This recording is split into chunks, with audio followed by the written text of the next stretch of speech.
Although 52% of Americans say they want less government, the Biden vaccine mandate is moving forward.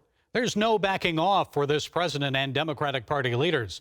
And just like with the southern border, Afghanistan, energy, and supply chain shortages, we're now heading for another crisis. You see, millions of Americans could face real hardship simply because they don't agree with the government mandate.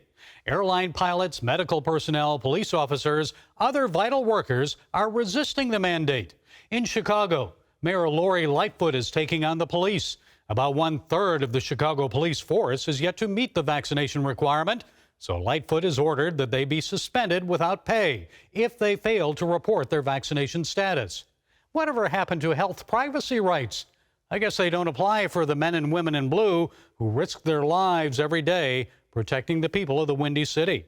Folks, with violence skyrocketing and Chicago averaging more than 2 murders each day, the city cannot afford to dismiss 3,000 to 4,000 of its police officers.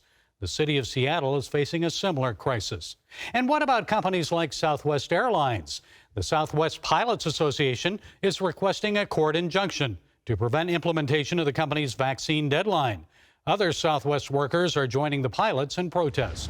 Our employees have selflessly taken pay cuts, offered portions of their paychecks to make ends meet for this company. We are here to encourage Southwest to fight for employees' medical freedoms and the right to choose without losing your job.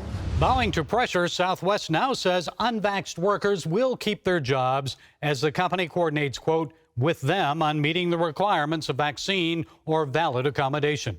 And what about religious exemptions? Governments and businesses are learning they must take them seriously. They cannot disregard religious freedom. The U.S. Sixth Court of Appeals recently defended the right of athletes to play sports at Western Michigan University after the university denied their religious exemption requests. In a unanimous decision, the court ruled that WMU violated the First Amendment rights of the collegiate athletes. Another federal appellate court made a similar ruling for nurses in New York State. Airline pilots, healthcare workers, police officers, firefighters. Folks, don't you see that in the name of public health, the vaccination requirement is actually denying Americans their God-given rights and placing the security and economic well-being of our nation at risk? America is supposed to be the land of the free. You cannot instill confidence and trust in the vaccine and in government when you force people to choose between taking it or losing their livelihood. That's not the American way. That's tyranny. Well, that's it from the Global Lane. Be sure to follow us on the CBN News and NRB channels, social media, and our broadcast affiliates. And until next time, be blessed.